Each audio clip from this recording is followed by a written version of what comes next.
दुकान पर ढेर सारे सुंदर पक्षी दिखाई देते हैं।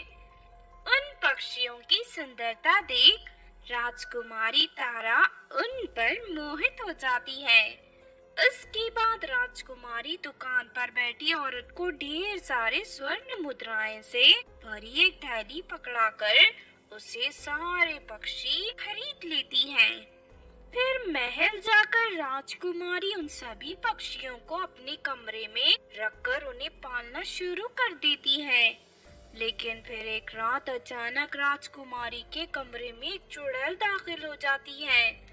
उसके बाद चुड़ैल कमरे में मौजूद सभी पक्षियों को पकड़कर अपने साथ ले जाती है। फिर जंगल में पहुंचने के बाद चुड़ैल उन सभी पक्षियों को आग में भूनकर उन्हें खा जाती है। दूसरी तरफ सुबह अपने कमरे से सारे पक्षियों को गायब देख राजकुमारी को बड़ा आश्चर्य होता है। अरे ये क्या, अचानक सारे पक्षी कहाँ चले गए? अपने पक्षी खो जाने से राजकुमारी बहुत दुखी होती है। फिर अगले दिन राजकुमारी बाजार में मौजूद उसी दुकान में पहुंच जाती है जहां से पिछली बार उसने पक्षी खरीदे थे। राजकुमारी इस बार भी दुकान में मौजूद सारे पक्षी खरीदकर अपने महल ले जाती है। इस बार मैं इन पक्षियों को खोना नहीं चाहती, इसीलिए मैं रात को कड़ा पहरा लगवा दूंगी। फिर राजकुमारी अपने कमरे में दो दासियों को पहरे पर बैठा देती है, लेकिन रात होते ही वो चुड़ैल फिर से राजकुमारी के कमरे में दाखिल हो जाती है। चुड़ैल अपनी जादुई शक्ति से कमरे में मौजूद दासियों को गहरी नींद में सुलाकर फिर से सारे पक्षी उठाकर वहां से चली जाती है। अगले दिन फिर से अपने पक्षियों को गायब देख राजकुमारी तारा गुस्से से आग बबूला हो जाती है और अपनी दोनों दासियों को डांटने लगती है। कल रात मैंने तुम दोनों को यहाँ पहरे पर बिठाया था, फिर तुम दोनों के रहते मेरे पक्षी कहाँ चले गए? हमारा यकीन करिए राजकुमारी जी, हमें कुछ नहीं पता। करीब आधी रात को ऐसा लगा कि हम पर किसी ने कोई जादू कर दिया है और थोड़ी ही देर में हम दोनों गहरी नींद में सो गए। उसके बाद क्या हुआ हमें कुछ नहीं पता। दोनों दासियों की बात सुनकर राजकुमारी को बड़ा आश्चर्य होता है। उसके बाद राजकुमारी फिर से बाजार की उसी दुकान पर पहुंचकर उस औरत से पक्षी खरीदने की बात करने लगती है। मुझे माफ कर दीजिए राजकुमारी जी, दरअसल कल रात को मेरी दुकान के रखे सारे पक्षी चोरी हो गए, इसीलिए मैं आज आपको पक्षी नहीं दे सकती। तभी उस औरत के पास एक दुकान वाला आकर उसे बताता है कि रात को उसकी दुकान से भी सारे पक्षी चोरी हो गए। इस तरह पक्षी चोरी होने की बात सुनकर राजकुमारी को बड़ी हैरत होती है। इसका मतलब कोई जानबूझकर पक्षियों को चुरा रहा है। आखिर वो कौन हो सकता है? चाहे कुछ भी हो जाए, मुझे सच्चाई का पता लगाना ही होगा। उसके बाद राजकुमारी परिदेश में रहने वाली अपनी सहेली सानिया परी को फोन करके महल बुला लेती है। फिर सानिया परी के आते ही राजकुमारी से पक्षियों की चोरी होने की बात बताकर दुखी हो जाती है।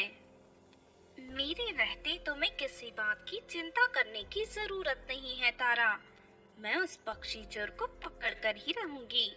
उसके बाद सानिया परी अपनी जादुई छड़ी घुमाकर वहाँ एक सोने का जीता जागता तोता प्रकट कर उसे राजकुमारी के कमरे में रख देती है।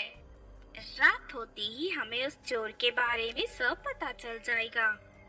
फिर करीब आधी रात को चुड़ैल चोरी छुपे राजकुमारी के कमरे में दाखिल हो जाती है। तभी उसकी नजर सोने के तोते पर पड़ती है। अरे वाह, ये मैं क्या देख रही हूँ, ये तोता तो पूरे सोने से बना है। जरूर ये बहुत ही खास तरह का तोता होगा। आज तो मैं इस तोते को बड़े मजे से तलकर खाऊंगी। उसके बाद चुड़ैल उस तोते को उठाकर महल से भागने लगती है, लेकिन तभी अचानक उस तोते का शरीर विशाल रूप धारण कर लेता है। उसके बाद तोता चुड़ैल को अपने पंजों के नीचे दबाकर उसे चोंच मारने लगता है। ये सब चुड़ैल बर्दाश्त नहीं कर पाती और दर्द से मारे जोर जोर से चिल्लाने लगती है। हाय मर गए रे, कोई मुझे बचावा नहीं, ये तोता मुझे मार डालेगा, अरे कोई मुझे बचा लो।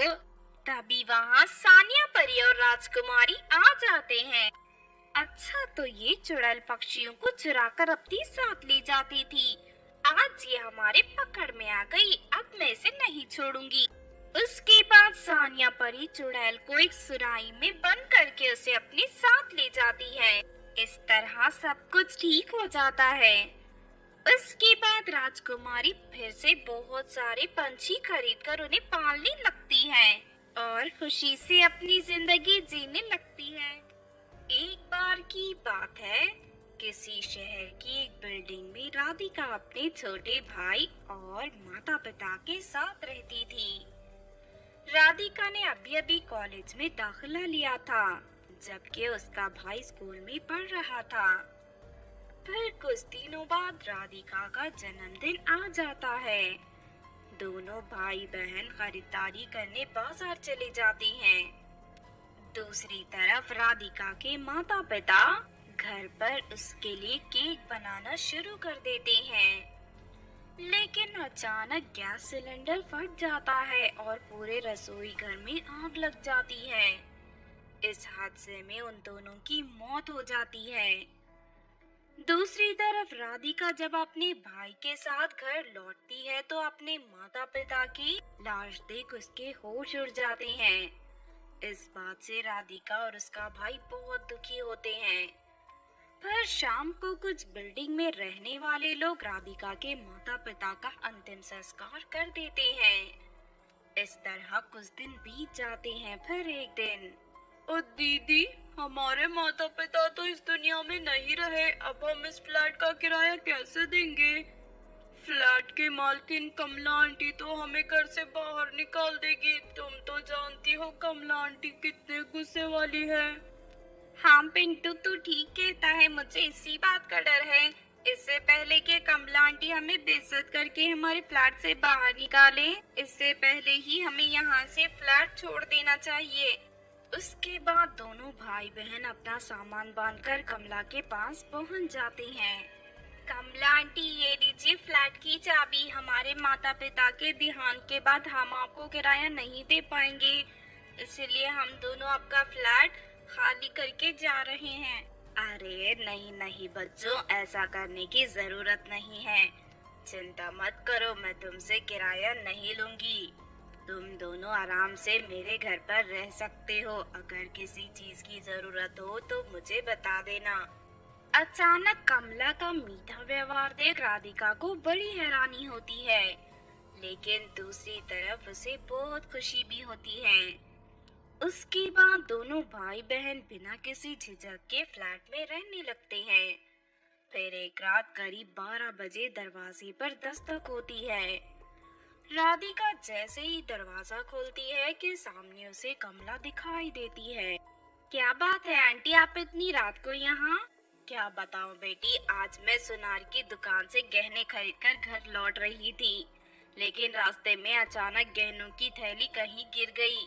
इस वक्त रात हो गई है, मुझे बाहर जाने में डर लग रहा है, इसीलिए मैं चाहती हूँ कि तुम दोनों मेरे साथ चलो। हाँ हाँ आंटी, क्यों नहीं। पिंटू जरा इधर आना। क्या हुआ दीदी? हमें आंटी के साथ बाहर जाना है। इनके गहनों की थैली कहीं खो गई है, उसी को ढूंढना है। और ठीक है दीदी, चलो चलते हैं। उसके बाद कमला दोनों भाई बहन को लेकर बाहर सड़क पर चली जाती है। धीरे धीरे कमला उन दोनों को लेकर पास के जंगल में पहुंच जाती है। अरे ये क्या आंटी, हम तीनों तो जंगल में पहुंच गए। और दीदी मुझे डर लग रहा है, यहाँ चारों तरफ डरावनी आवाजें आ रही हैं। हाँ मुझे भी बहुत डर लग रहा है, चलिए यहाँ से वापस चलते हैं। तभी कमला एक बड़ा सा चाकू निकाल लेती है। कोई कहीं नहीं जा रहा, मैं जानबूझकर तुम दोनों को यहाँ लेकर आई हूँ। उसके बाद कमला दोनों भाई बहन को रस्सियों से बांधने लगती है। आंटी, आप हम दोनों को इस तरह रस्सियों से क्यों बांध रही हो? आखिर आप क्या करना चाहती हो? मैं यहाँ यक्षिणी की साधना करने आई हूँ। मुझे पता चला है कि दो इंसानों को मारकर उनका खून यक्षिणी की मूर्ति को पिलाने से यक्षिणी प्रकट हो जाती है और हीरे मोतियों की बारिश करने लगती है। इसीलिए मैं तुम दोनों को मारकर तुम्हारी बलि चढ़ाऊंगी। आंटी, आप इस तरह अंधविश्वास बातों पर क्यों यकीन कर रही हो? देखिए, ऐसा कुछ नहीं होता, आप हमें छोड़ दीजिए। खामोश हो जा लड़की, अब मैं पीछे नहीं हट सकती, मैं सारी तैयारी करके आई हूँ। उसके बाद कमला एक मिट्टी की मूर्ति निकालकर जमीन पर रख देती है और दोनों भाई बहन को पकड़कर पेड़ से उल्टा लटका देती है। दीदी, मुझे बहुत डर लग रहा है, मुझे बचाओ दीदी। उसके बाद कमला एक चाकू से दोनों की कलाइयों को काट देती है और उनका गिरता हुआ खून बड़े कटोरे में जमा करने लगती है। दोनों भाई बहन दर्द से जोर जोर से चिल्लाने लगते हैं। ये देख कमला को बहुत गुस्सा आता है और वो छड़ी से उन दोनों की पिटाई करने लगती है। तभी अचानक उन दोनों की रोने की आवाज सुनकर कुछ लोग वहाँ आ जाते हैं। अरे, ये सब क्या हो रहा है? उन लोगों को देख राधिका जोर जोर से चिल्लाने लगती है। हमें बचाइए, ये बुरी औरत हम दोनों को जान से मारना चाहती है। राधिका की आवाज सुनकर वो सभी लोग फौरन वहां पहुंचकर कमला को पकड़ लेते हैं। उसके बाद दो लोग राधिका और उसके भाई को पेड़ से नीचे उतारकर उनके हाथों पर रुमाल बांध देते हैं। तो क्यों बेरहम औरत, आखिर तुम दोनों बच्चों को क्यों मारना चाहती हो? तेरे इरादे क्या है? सच सच बोल, वरना मैं तुझे नहीं छोड़ूंगा। ये यक्षिणी को पकड़ने के लिए हम दोनों की बलि चढ़ा रही है। अच्छा, तो ये बात है। इसकी जैसी अंधविश्वासी औरत के कारण समाज के मासूम लोगों की जान जाती है। हम इसे नहीं छोड़ेंगे। चलो इसे पुलिस के हवाले कर देते हैं, वही इसे सबक सिखाएंगे।